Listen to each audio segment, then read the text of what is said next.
And good evening on Legends of Water, Thursday, November 21st, just before Thanksgiving. And this is episode 5 of the monthly. So it's our 5th month. I'm still keeping the count going. There's briefing number 268. But obviously, it's kind of wrong category thing. But still, I'm keeping it. And we have this motto. It's really more a call to action: save the planet, recycle water. That's our mission. Well, let's jump right into it. We have obviously the disclaimers, and which you all know all about. So what are we going to hit first? Well, we did an interview.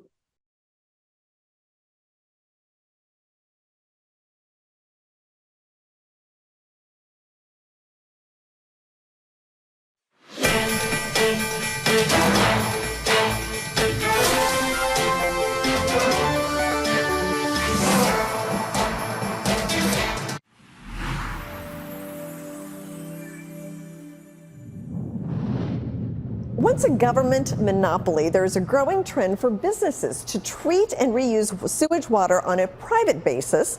Local industries and communities are now treating in place, enabling large-scale recycling while also responding to the challenge of water scarcity and climate change with the OriginClear approach to this. So with me is the CEO of OriginClear, Riggs Eckelberry. Great to have you back here at the NASDAQ. And Jane, such a pleasure. So we were talking briefly about water main breaks, and there's one every 2 minutes. Is that in the United States? It's ridiculous. And 8 years ago, really almost 10 years ago now, I was preaching the fact that we got an overloaded infrastructure. It's rotten and old. Sure. What's the solution? Well, we can't spend $1 trillion, apparently. So what we got to do is unburden it and have businesses do their own. I began that literally in 2016, and now it's a reality. The world has understood that if we don't do that, we're going to be swamped in sewage. Yeah. So individual businesses would have their own water system, so that would relieve some of the pressure on these kind of antiquated 90% of all water demand is industry and agriculture. Okay. They're 90% of the problem. If they are pulled off, now all of a sudden people, the cities that really want to help, they can help the people. Water is free in Ireland. Why wouldn't it be free here? Well, it's because businesses are using it. Simple as that. Yeah. So talk to me about the C-level team that you've got there, and what are the changes? Who is part of the team? Well, to back up a little bit, of course, as you know, OriginClear, we created a subsidiary, Water on Demand, which is water as a service. Because, a business is going to get its own water treatment. With what capital? Hello? So we realized that we had to make it a service, so you just switch the meter from the city to Water on Demand. Okay. Nothing changes. Great. Okay, that concept became huge, and it's now in the process of it's a candidate for the NASDAQ. As I speak, we're in the process of merging the Water on Demand with one of those blank check companies, and I can't talk much about it. There's public filings, of course, under FRLA as the ticker symbol of the blank check company. Well, one of the things I know is that know yourself. We're going to have a NASDAQ company. I'm not a NASDAQ CEO. I'm a good OTC CEO, and I know how to get things done. But we're putting together a C-level team, world class, and they are people who have done billion-dollar companies, but they believe in water. They care about what's going on with water, and they believe that water is going to be a huge transformation, both for the business of water, but also investors. And that's what they want to do. And so, great team coming on. I, of course, can't discuss it yet. Okay, I was going to say, can you tell me who it is? Okay. I will soon. Okay. But they are just fantastic. I'm amazed how excited they are. And does that include acquisitions or potential looking at acquisitions at some point down the road? And if so, what will you be looking at? Well, there's two major activities of Water on Demand. Number one is, doing this decentralized water treatment where you drop the pods in, plug them in, and get it up and running. And that needs to be firmed up with acquisitions to get more supply chain control, basically more engineers, all that good stuff, right? That's the acquisition side. But on the other side is the financial one, where think of it like a solar power purchase agreement, PPA, where they'll put a solar panel on your roof and you sign a 20-year agreement. Well, they take that agreement and they sell it to buy the solar panels. They basically, they use that as a collateral, Okay. right? Well, we're doing the same thing in water now. It's brand new. And so that whole thing requires its own set of financing. And that's why we're bringing on these top level people, because we're going to have lots of acquisitions, which we already have we have a first agreement in principle for one. So we want to, whenever this thing gets on the NASDAQ, and I can't say when or how soon, but when it does get on, we'll have a first acquisition, and then we want to do more and more and more. Meanwhile, over here, we're putting together these water purchase agreements that finance these deals where people don't have to pay money up front. We think it's a power combination. Well, and please keep us posted on the potential IPO, because there's not very many ways for people to invest in water, in the water industry. Right. So this would be one option for them. Water as an asset, to do that, you have to basically privatize the water treatment, not the fresh water. I'm a firm believer that cities need to continue supplying fresh water. Okay. Don't privatize that. But the dirty water, that needs to be handled, and we can handle it in a way that creates an asset that's investable. And to find out more, they should look at OriginClear. Okay, and how can they find out more about the company? OriginClear.com, and there's a nice big green button, Invest Now. And it's fascinating what's going on, because people are able to invest in both sides. The parent company, OriginClear, which creates companies, and this Water on Demand, which is this future potential NASDAQ company. Okay, thanks, Riggs, for the update. I look forward to when you can give me more information. We'll do an updated And one of these interview. days, ring the bell. Yes, very exciting. Thanks so much, Riggs. Thank you, dear.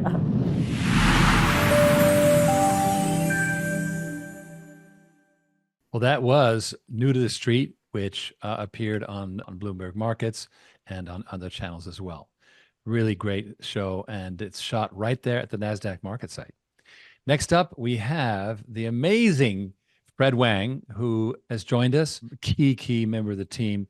He has done some amazing things, and what he's basically doing right now, he's completing a project for a company that he sold his last company to, and he is working for us. And I have to say, for now, he's a consultant, but we have high hopes for him. Let's hear from Mr. Fred Wang.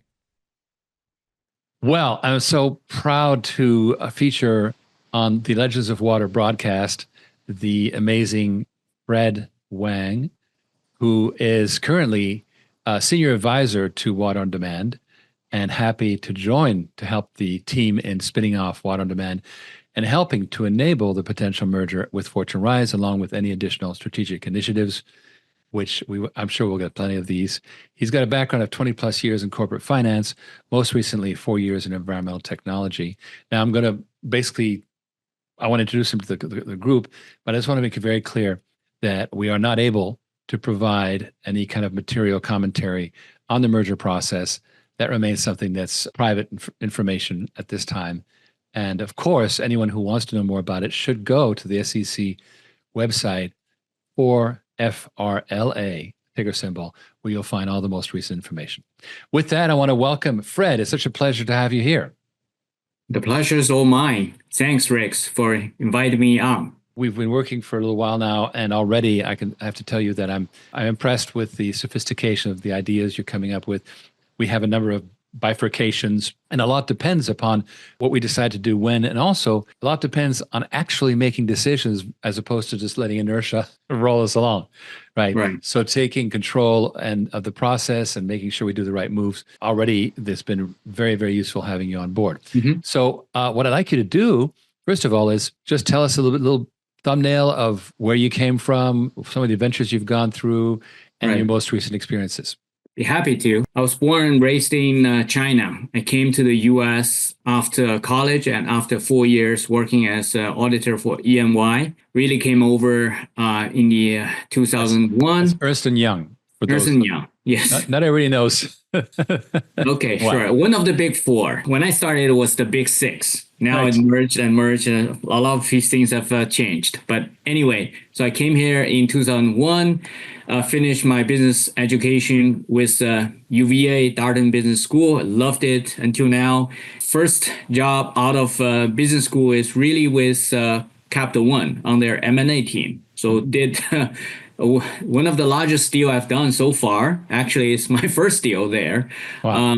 which is the acquisition of the Hibernia Bank. Capital One was back then was still a credit card company, and it constantly want to grow and needs funding. Having a traditional bank on the right side of the balance sheet always makes sense, and we spend 1 year working night and day on looking at all the potential candidates, screen all of them, and talk to all the potential investment banks in Wall Street, and eventually did one that was available to sell. It wasn't our first choice, but it was the one that's available then. And we're happy we did it, because after that, Capital One really successfully converted from a monoline credit card company all the way to a corporate finance / much bigger entity. And after which, they've done a series of acquisitions in bank space. And then in 2005, I relocated to New York City and has been there ever since. Started with investment banking, actually come from buy side to the sell side. So for Capital One, your buy side, you were working as the buyer. Yeah, we are the buyer. Capital One has the balance sheet, is able to fund all these things. Then of course you moved on, where you were actually selling deals, which is advising companies to raise money or being sold. Good. So that's the sell side. Sorry about my Wall Street jargons, but it's part of the culture now. So working on the sales side, advising all the startup companies in the asset management space, broker dealers, wealth management, trying to find succession plans, and also selling to larger corporations. So we had that for 2 years, really closed quite a bit of deals. Volume was great. Deals are relatively small. So in 2007, I really switched to a bigger platform on KPMG. Again, going back to my roots on the audit route, but didn't do audit this time. Instead, joined their advisory business, working on deals, and much bigger deals this time, and much more diversified with KPMG. Mostly focusing on energy, renewable energy. I spent so much time looking at solar farms and power plants. And together with real estate, asset management, anything that KPMG Advisory can get its hands on, and live through GFC, the Great Financial Crisis, which has its own terminology now, GFC. And then, had the privilege of working on quite a few large real estate turnaround deals, advising the management on multiple deal options, and was glad to see, that deal was sold to Blackstone at the sort of the peak, and Blackstone was able to make probably flip in 2 years' time and double their money. So that was one of the best deals that KPMG helped with. And I spent about 6 years there, and really furthered my skill set on all kinds of M&A related stuff. And then in 2013, I left to join Star Companies. It's a company run by the legendary Hank Greenberg, the founder of AIG. And Star Companies are his quote unquote family office. I'm actually more on the investment side. So I work with cross-border deals, mostly with Asian investors within the Star franchise, as well as the ones that Star has done deals with before, advising them on cross-border investment opportunities. So those were the good days when Asian capital are free to come in and really investing all the areas that there are growth for. So had a really great run for over 7 years there, and closed many deals, one of which is actually one of the biggest turnkey financial management platform. That was for $740 million. That was a very successful deal. They hold it for 2 more years, and they IPO'd it for $1.4 billion. So they doubled the valuation in 2 years. Again, it seems like we are always helping other people to make good deals. And in 2019, 2020 period, I started my own consulting business, really focusing on market entry and fundraise for mid-tier companies. Then I joined ListingWorks, which was actually one of my clients then. I was helping them raise money. They have practice in it's a U.S. company with manufacturing sites in U.S. as well as in China. So I was helping them on both sides. And the CEO really liked me. He asked me to join full-time as his lieutenant and join as CFO. So happily obliged, not realizing those are the great years for actually renewable energy. So we were really busy raising money for the company, spinning my wheels in 2020, 2021, and did a deal to, finally sold the company to Reliance, the largest Indian privately conglomerate who have ambitions in renewable energy and want to really use this as a launching pad for their efforts into billions of dollars investments into renewable energy. So that deal worked out great for Reliance as well. And that's actually my full-time venture into a renewable and environmental related stuff. My personal interest happens to be in this area, which I believe has all the growth opportunities in the world. Renewable, green tech, we were saving the world, and we're doing all the good things for the environment, but also trying to help our shareholders to make money and reasonable returns too. We were on the same page. I mean, there's so much exciting stuff happening, especially now that we're starting to leverage things like AI. And then the demands that AI is making on the environment are huge. So this is a time of tremendous inflection. What specifically did you find interesting about water on demand and its potential here? I think the overall industry in water treatment is very exciting because we know our environment is under tremendous stress right now. Yes. Overall, globally, U.S. happens to be on the good side of it. We have a large land mass with a growing population.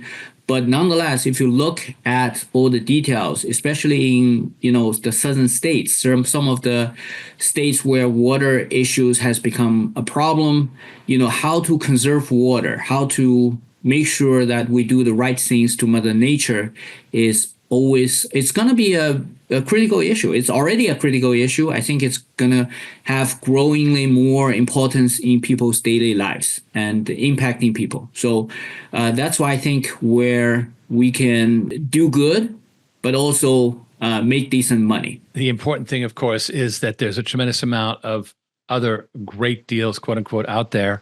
And so there's an opportunity to do more than just double your money if you're going from small to medium to large. So the what I noticed after the election was that the small caps really started taking off, and I think that there's a sentiment that was not in place in the Biden administration, which favored large cap companies, big players.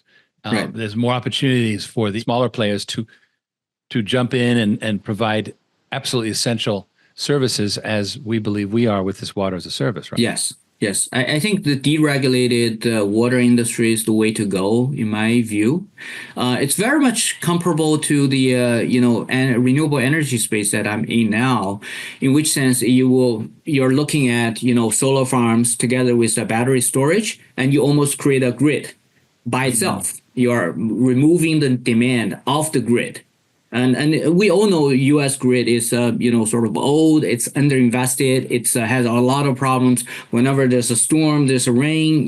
People went out of power for days, sometimes weeks. So the idea is to diversify the demand, diversify the generation, so that you have a more robust mesh network.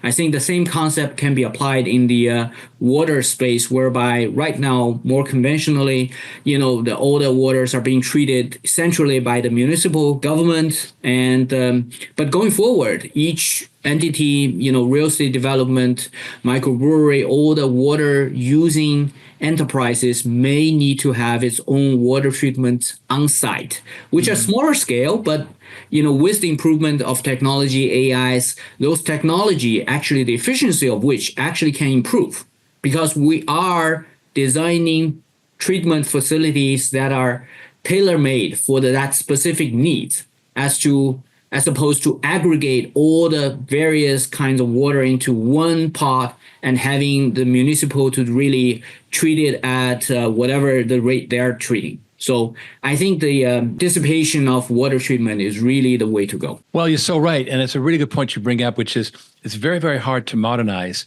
a monolithical central system, right? We saw that, for example, in San Diego, they wanted to add desalination, and it became a 20-year project, very expensive. San Diego has some of the most expensive water in the world. And if it had been done more deregulated basis, as you say, there would have been opportunities to do good entrepreneurial things, take advantage of new technologies to reduce energy expense, whatever it was required. And so what you have is the more massive a project is, the more it's going to be stuck in time. It's going to be frozen in time. Whereas we are going to be able to continuously improve with each new site that adopts our. What I love is the fact that you have 20 plus years of concentrated M&A, and all M&A deals that I've ever known, involve staying up all night, right, for a lot of days, and it just seems to be the way it is because there's deadlines and so forth. And so, what I love is the fact that you've seen it all. You've seen all the structures. M&A is a lot about being creative to make everybody happy, to make the buyer and the seller happy, because it's like a marriage. If it's not done right, guess what? Right. There'll be consequences. So you want to do the best possible deal. Now, I've seen deals where we didn't know that the founder's mentor retired the year after the acquisition, and oops, So these things are very, very hard to uncover. And so I love that you have the deal expertise. We're kind of the mouse that roared in a way, because we're like, the little guy has this great idea, right? But hey, it happened with many more deals like Elon Musk and so forth. You can start small. In the months ahead, of course, assuming that we have, whatever the fork on the road is, I really hope that you're able to work with us to guide our activities and to give us help to really get creative with finance, leverage relationships and create better ones. One of the big problems we have is we're viewed as having come from the over-the-counter world, right? And now we're in the big boys. Yeah. Well, we need to kind of speak the language and understand some of the things, because we'll be taken advantage of. A sister company of ours got onto the NASDAQ finally. They were doing business-to-business solar, and they got on the NASDAQ, and they took $100 million from a fund. Well, it was highly toxic. Right. That fund made more than $1 billion. That company is no more. It's gone.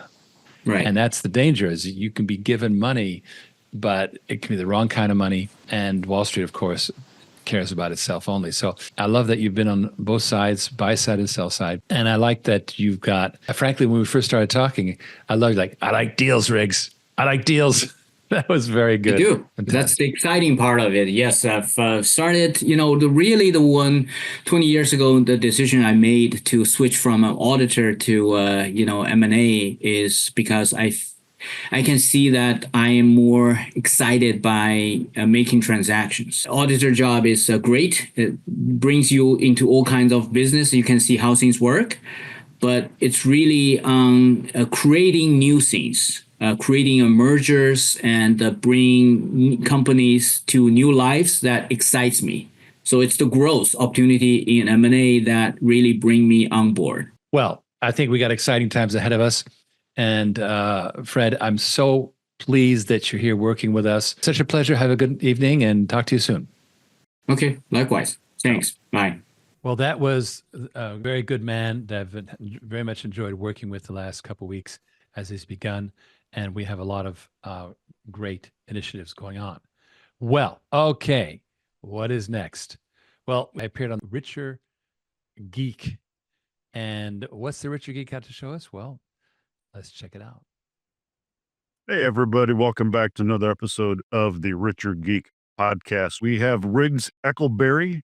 He's a nationally renowned entrepreneur who deploys his personal break-to-build process to help rebuild the water industry. So we want to talk about water.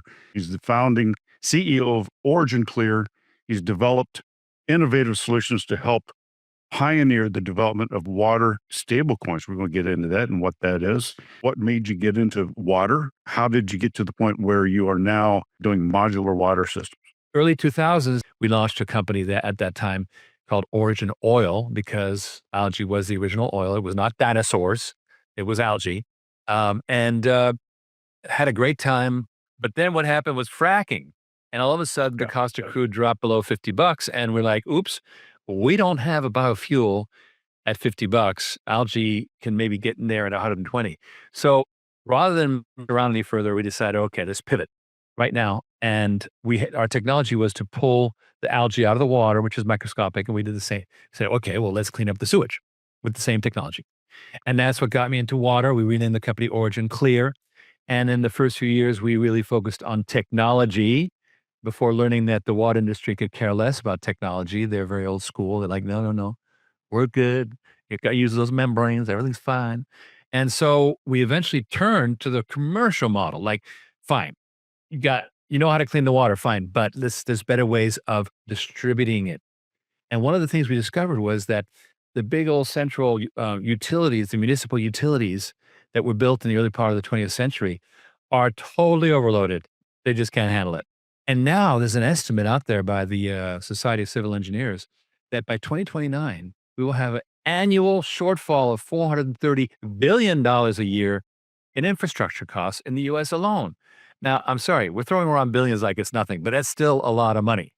And people aren't putting it into water. So we went, oh my gosh, this is a disaster because it's an unfunded, crater. It's just this crater, this Death Star being created. So much so that there is now every 2 minutes, there is a sewer main break somewhere in the United States. That's how bad it is. And people are like, oh, it's okay.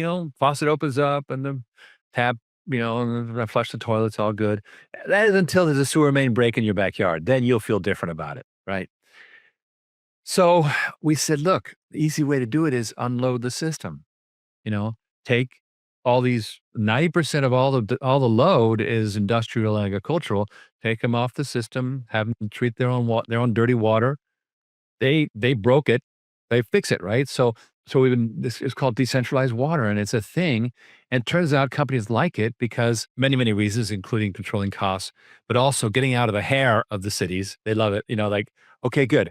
We meet permit. We're not part of your game. And the one hidden benefit is America only recycles less than 1% of its water. Places like Vegas, almost 90%, right? We have an opportunity to do much more if everybody recycles. But the cities don't recycle. They don't have the money to set up all that stuff. But if you're doing it yourself, you can recycle it yourself. You take that brewery water, clean it, and you can use it for other purposes like washdowns and so forth. What we calculated is that if we get up to 15% recycling by industry and agriculture, we will have double the available fresh water in the United States. That's doable. And so that's what we've been doing. And we invented this amazing, not I, but Ben Early, the amazing guru that we have, invented these drop-in-place pods, boom, modular water, and you plug and play them because people who operate a brewery don't want to know about wastewater. Like, you know what, just somebody do this, right? And the second thing is that brewery didn't have the money for one of those wastewater treatment systems. And so now we also have water as a service.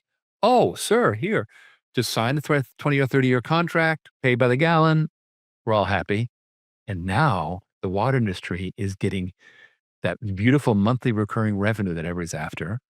And that, I believe, is a salvation of the whole system. The whole system fixes around this one big decentralization plus water as a service model. Now, I think, HOAs and things like that, they don't think about it. I remember at one of our homes, we tried to do a gray water system, collect that and we can do it all around the landscapes. And HOA is like, oh my God, you're going to pollute the land. And I can't wait for those types of people to, kind of education and get on that. North of Dallas is a huge real estate boom going on. And so developers are out racing sewage right now on Lake Denison, which is right at the Oklahoma border. We did a beautiful luxury development, no sewage treatment within miles. Well, we installed a black water recycling system, as it's called, handles it all, no problem. Once a year, you flush out the sludge tank, and that's the end of that. And they're happy because all of a sudden, you don't have to worry about miles and miles of sewage and all the compliance involved and the time it takes forever to get connected. like new builds, hotels, things like that, they're like going, hey, you know what? I can maybe some upfront costs, but over the span of 15, 20 years of the hotel. Are you seeing also some commercial guys like that maybe trying to do something like this? Yeah, but the thing is, upfront cost is some. That's why we've taken that away. Yeah. So for them, it's just switching meters. Oh, I'm not on the city meter. I'm on the private meter. It's like, when they put in those solar panels on your roof, they install these panels. They continue to own the panels. They're not yours. You just pay a reduced utility bill. You're happy, and they get all the long-term benefits of the recurring revenue. And we're doing the same thing for water. And so people don't have to worry about the capital cost or getting a loan. It's very hard to do a lease against a water treatment system because so many things can go wrong. So instead, just sign here a service contract, you're done. And that, I believe, is a quiet revolution.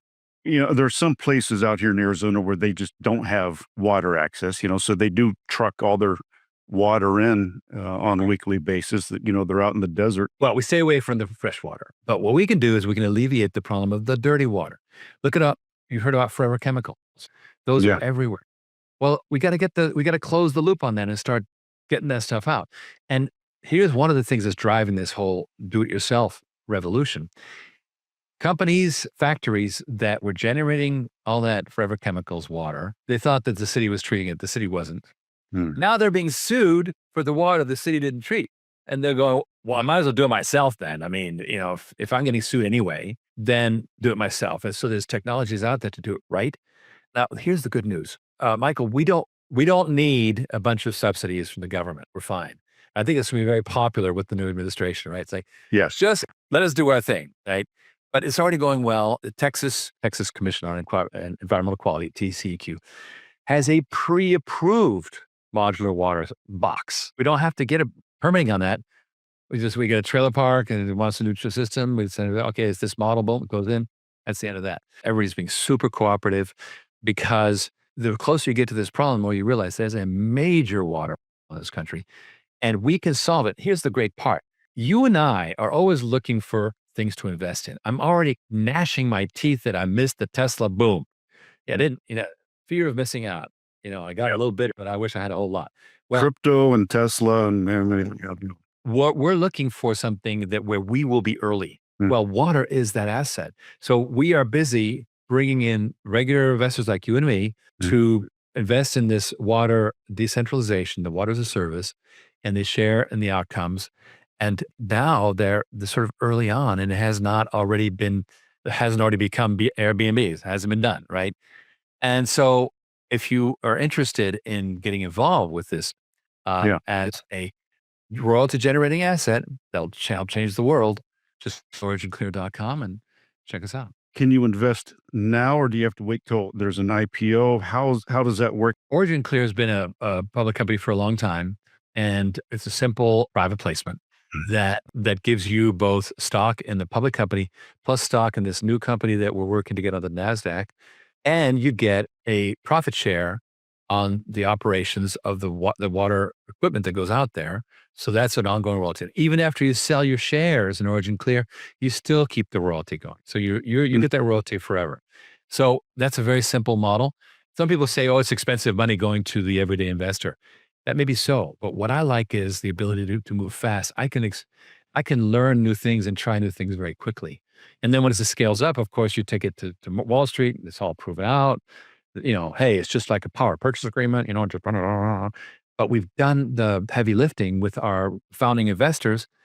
And believe me, Michael, these people have been with us for years. We treat them right. We take good care of them. They're strong believers and they help us every single day. So, becoming part of the OriginClear, it's kind of a privilege because who else is really addressing the water problem right now? Is it a Series C, like accredited investor? Is there a minimum? It's a hybrid right now. We have two different offerings. One is a crowdfunding offering that's registered with the SEC called Regulation A+. You probably heard about those. And so this minimum investment is just $250. And people invest, average around $1,200, something like that. You're limited by 10% of your annual income. That's the limit, which you can do by law. And what you get is you get a share of OriginClear and an option to buy another share at the same price. So basically you're getting, I guess you could say you're getting 2 for 1, right? That's for people who are not accredited. Now, If you're accredited, Mhm. that means you're making $200,000 a year personally, $300,000 with a cohabitant, or you have $1 million in net worth outside of your primary home. If you fit in that, then you become one of those royalty receivers. That's that 25% profit share, the shares of OriginClear plus Water on Demand. I mean, we reward them for jumping in there with a lot more money, right? I mean, so it's fair. Yeah. You can just jump in and do the regulation A, the crowdfunding, right? And even set up a subscription series. It's all good. Mhm. And then on the other side is you have this Water on Demand, which is a company we created that is going through being purchased by a blank check company on the NASDAQ, which I can't talk about, but it's going just fine. Mhm. And then OriginClear is going to continue to incubate more. And that we do have an idea for a stable coin. And that will be because water needs a coin. Water needs a coin. That is the actual value of the water, not some crazy meme coin, right? And that is going to be the next thing that OriginClear creates with Water on Demand. So OriginClear is basically an incubator for Yep. great ideas, mostly in water. But if a good comes around in another area, we'll do that too. And So so there's minimum investment for the accredited investor. it's called a $100,000 unit, but I'll tell you, Michael, we don't much care. We'll take whatever you think's right. Here's why: people tend to invest again and again. Far be it from us to make you uncomfortable. If 30,000 is right, then do 30,000. It's no big deal because people see us making progress and doing great things, and they go, "I'll do more," and we make it their while. So we have a very, very loyal investor base. My wife and I were just discussing some things. It's like, where are we going to put some of this money? And I'm like, going, I might know a guy. I was having the same conversation with my wife. We got a big tax refund this year. Like, let's see now. Yeah, I got to keep some for my hotels and things like that. But you always diversify. Always looking at diversification, and everybody out there that's looking for diversification. We've been talking about the multifamily and diversifying in real estate.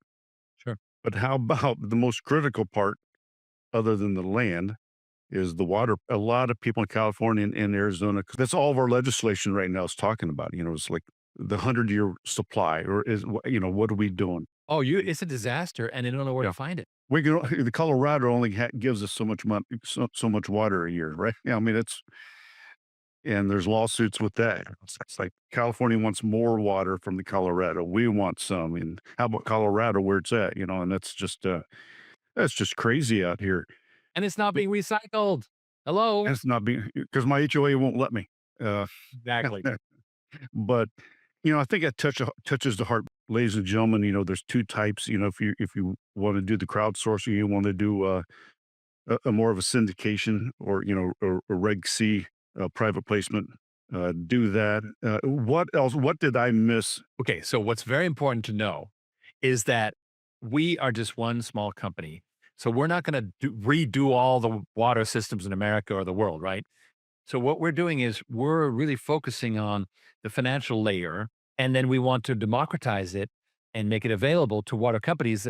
They're trying to get a client, but the client doesn't have the money. It's like, well, here, use one of our water purchase agreements, and we'll go ahead and get your client going.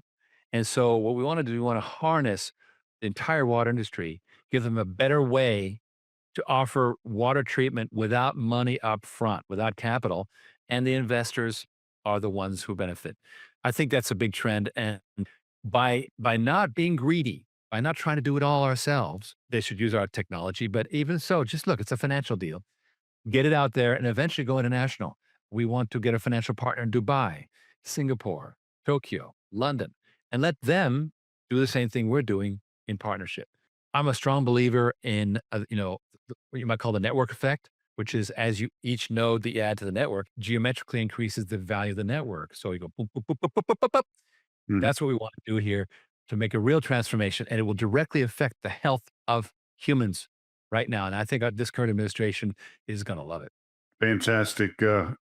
Rich, thank you so much for coming on the Richer Geek podcast. Have a wonderful, it's about almost happy hour there. So take care, and we'll see you next time. Michael, such a great pleasure. I appreciate the interview. The Richer Geek is a very attentive listener. I enjoyed that very much. I think it was very relevant. Now, what do we got next? Well, this week we announced our revenue um, through September 30th, the first 9 months of the year, year over year. I'm not doing the whole thing because it's a lot of detail, but I'll just give you the very, very top lines. And what you have here is a slow start to the year. We're doing very well, for example, in component sales. Pump stations are rocking, but wastewater treatment systems are behind. I think that's the real lag. And that is because a lot of the wastewater treatment system deals got cut late in the year. So we got some catching up to do, Martha, in Q4. But we're moving along here. But certainly we have about we got to speed up about 35%, and the team is speeding up. Okay, now, of course, we always cover not just revenue. Net cash used for the 9 months was more than before. It's primarily having to do with derivative liabilities. It has nothing to do with actuality, but that is basically what it was. In addition, so I'm trying to just cut to the chase here. Net cash flows used in investing activities was much lower in 2024 versus 2023. And that was primarily because, you remember, we've been paying for this SPAC company for months and months and months. Well, it's was cut to about half in 24 versus 23, thankfully. Financing was, again, reduction in financing needs for 2024 was also good news. And that was because of a reduction in convertible secured promissory notes. So, which dropped dramatically from about 6 million to about 2. Bottom line is that there was less cash demands on the company in 2024. Revenues are still lagging a little bit, but we're working hard to catch them up in the last quarter to stay on forecast. So that's the quick and dirty. And what else we got? Something really amazing. And this is, I posted this literally today. I reposted it. If you assume the profit from a Tesla car is 1x, so the profit is about $4,500, then let's forget semi for now because that's different market. But if we go from autos to the fully self-driving subscription, which I bought that subscription, right away your profit pops up. The minute you're having somebody pay something every month. Right now it's, I believe, $100 a month. It doubles your profit versus the sale of just a car. Then the Powerwall energy, and these are, big energy. These are not the home Powerwalls. These are the big ones. That gets a bit higher. But now check out Robotaxi. 31. It's recurring revenue all of a sudden shows up. Recurring revenue per unit is now $62,000. And so you have basically a service fee machine. And then check out the bots, 911 times. And it just blows it up. So in vehicle equivalents, a bot is making 4 million where a car is doing 4,000. A robotaxi can do is 140,000 versus 4,000. So clearly what we're talking about here is it's absolutely dominant to be in services. We do not want to be in,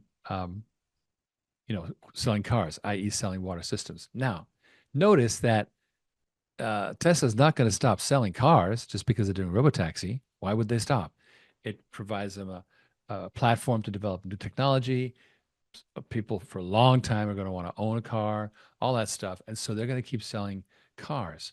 But you got to balance it out. You've got the cars making very little money per car. Here it's 1x. And the robotaxi making 31x per robotaxi. Well, you'd be stupid not to do the robotaxi business on top of the car business. And that is exactly what we're doing with water on demand. And that brings us to the freewheeling discussion. And I kind of wanted to throw that out there, AJ, because, as we move into the Maha Doge era, we are definitely on a mission to make the water healthier, but also to reduce the amount of government expenditures by privatizing the water treatment and doing it as a service, which the customers like, and is highly profitable to us. Absolutely. I mean, this is one of those interesting kind of you call them a twist of fate, if you will, where everything that we're doing just kind of is the stars aligning as this new administration is coming in. And I think this is an important thing to say. No matter what the situation was in this election, we were still in a situation to be in a good spot, because you're either going to have an incoming administration that cares about the environment and water, or you're going to have an incoming administration that cares about the environment and water. So there is no losing for us. But it just so happens that in addition to getting an administration that likes, clean water in the environment, you also have this kind of government efficiency play where it's trying to remove red tape. It's trying to remove unnecessary burdens. In fact, I was watching a clip of Elon Musk today where he was talking about with SpaceX, how this is ridiculous, how the EPA fined him $144,000 at one point for using water to clean or to cool the launch pad for one of his launches. Now, they verified there was no harm done to the environment. There's massive rainfalls in this area, absolutely zero problem with them using that water. But because they didn't get a permit to do it, they had to pay $144,000. No harm. Everybody was fine with it. But the EPA literally said, well, if you want us to continue improving your SpaceX launches, then you need to pay us our money. And you need to get our permits from now on. Like, that's the kind of red tape and bureaucracy that is the stuff that just doesn't make sense. Right. And it's that kind of red tape. It's those types of unnecessary burdens on many different organizations and administrations within municipalities and other things that aren't trying to make things less safe or less appropriate, but they're trying to cut back this overburden of regulation that just is getting in the way of people being able to move quickly. I mean, I'm in Pittsburgh. We got bridges all over the place that need to be fixed. You know why they don't get fixed very fast? Because the permitting thing is an absolute nightmare, right? And so this is where, again, I'm kind of going in a couple of different directions, but I'm trying to bring it back around to the fact to help you understand deregulation is not necessarily about making things less safe. It's about making things less stupid. And we've developed layer upon layer upon layer of just absolute absurdity when it comes to permits and taxes and all these things. And what it's actually doing, especially if you look at look at brand new homes. If anyone has a brand new home in the last few years, you'll know it doesn't quite seem up to the same level of quality as maybe some of the homes that were built in the 60s and 70s, because materials have to be cheaper because everything's so much more expensive. And part of the reason it's so expensive is because of the amount of permitting and the amount of this stuff and that stuff and everything that just absolutely drive up costs on these things to fuel what a burdening regulatory agency, not actual safety and encouraging quality building. AJ, I often say, okay, what are the big reasons why companies want to do their own water treatment? And sure enough, that not so much inflation, they get to recycle their water. But then I say, and they get to be out of the hair of the utility. And that's actually probably the most important thing. It's like they get to be free and just handle their own water, and they're done. Now, are they going to save money? Of course they're going to save money. Are they going to, through, less inflation and all that good stuff? But the truth is, they really just want to be left alone. And this is American business wants to be left alone. And you noticed that the companies that were doing well under Biden were the very large companies that could deal with all that bureaucracy. But now the stocks that are starting to do well under this incoming administration are the small ones, because they are nimble, they'll get stuff done, and we're now going to free them up. And so I can't wait myself. Well, but that's us. That's us. We're nimble. We can respond to these types of things, right? If you have a water problem, regardless of sector, whether it's real estate or whether it's anything, and I'm not trying to sound like an ad, but we literally have the solution to that problem, where we have investor-backed expansion when it comes to being able to help other people afford these with water on demand. But we also, like you mentioned, Tesla, a Tesla robotaxi also has the Tesla car, right? We have these systems. We manufacture these systems to be able to serve these needs. And so we're in this wonderful position to where we can supply systems for people in a need, but we are also developing the capability for us to be able to expand to people that can't afford to have the need and need to be, a need to relieve some of that regulatory burden. I mean, we were talking with a potential investor today who's in the mobile home park space, and he was talking about how, man, if I could get some of these systems on my properties. And now he's a potential investor. It wasn't a customer of modular water systems, but he goes, man, if I could get some of these, I'd alleviate like $1.2 million in cost per year, right? Oh my God. It does not cost $1.2 million to put one of our systems on a site, right? But think about just how insane that is.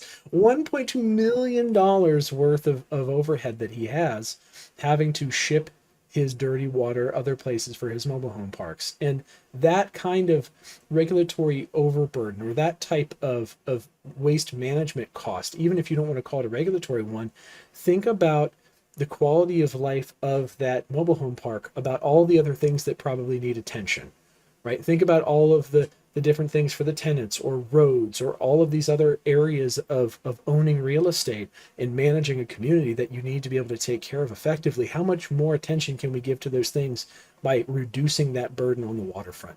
That's the stuff that people need to start thinking about when it comes to how well we really address not just the water issue, but also freeing up cost to be able to handle other things better. Or, efficiency. Well, I'm excited to be doing this. This is the right thing.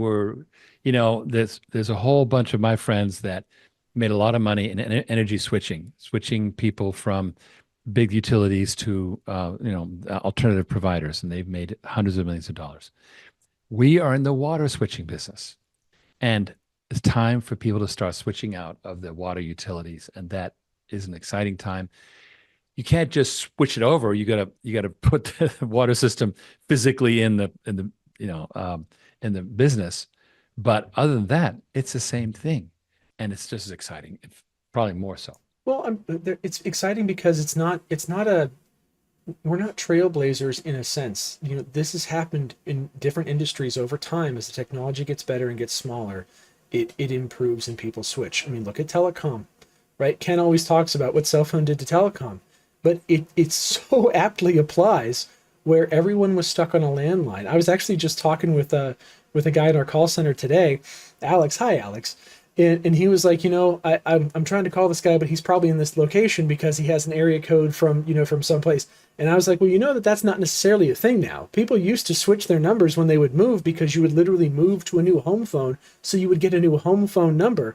I was like, but I talk to guys all the time that have California phone numbers or other phone numbers, but they're living not in those places anymore, because you can just take your phone. My own sister has a 661 area code from where we grew up, and she's not in 661 anymore. So it's just a different landscape. But as big immobile landlines came out of vogue, and now we have cell phones, and no one has a home phone anymore. They're having to switch emergency services over to phones and all these different types of things to continually deal with the switchover, because people just aren't buying them anymore.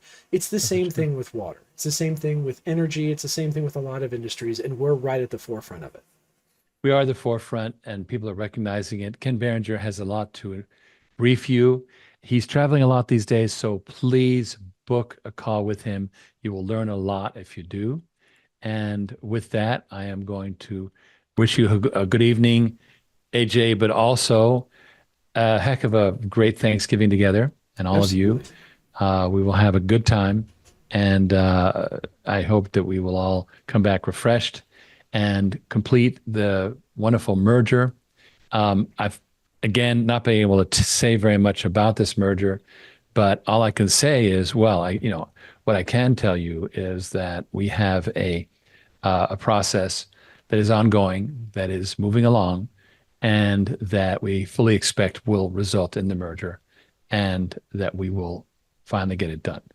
Beyond that, you can always go onto the SEC, look up Fortune Rise, and you'll see the press releases. If you want to actually see a press release on OriginClear.com, you can get to see that.